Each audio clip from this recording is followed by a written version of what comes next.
আসসালামু আলাইকুম। আপনারা দেখতেই পাচ্ছেন যে আজকে কোথায় এসেছি। আজকে আপনাদের সামনে একটা টপিক নিয়ে আসছি, কুল বা বরই। কুল বা বরই খাওয়ার উপকারিতা বা অপকারিতা। আমরা গ্রাম্য ভাষায় কুল বলে থাকি। কুল সবার জন্য ভালো না।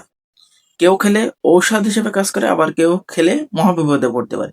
অবশ্যই শেষ পর্যন্ত দেখুন ভিডিওটি, আশা করি ভালো লাগবে। শীত এলেই বাজারে ভরে যায় টক মিষ্টি কুল বা বরইতে। অনেকে ভাবে যত বেশি কুল খাওয়া যায় তত বেশি ভালো, কিন্তু এখানেই মানুষ সব থেকে বড় ভুলটা করে বসে।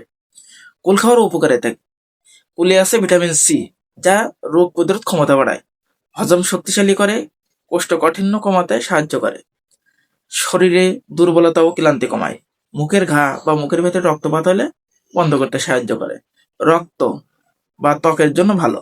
পরিমিত কুল শরীরের জন্য সত্যি আশীর্বাদ। কুল খাওয়ার অপকারিতা কি?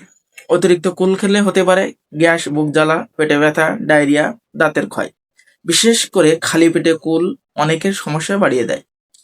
কাদের কুল খাওয়া যাবে না? যাদের গ্যাস্ট্রিক বা আলসার আছে, যাদের ডায়াবেটিস অনেক বেশি, তাদের জন্য কুল খাওয়া যাবে না। যাদের পেট খুব সেন্সিটিভ, ছোট বাচ্চারা অপরিষ্কার কুল খাবে না।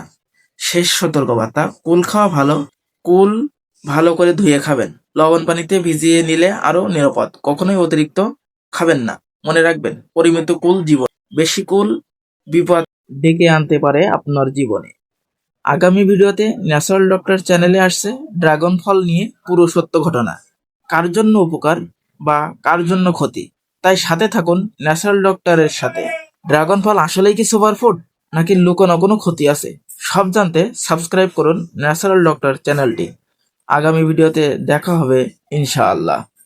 ধন্যবাদ সকলকে। আসসালামু আলাইকুম।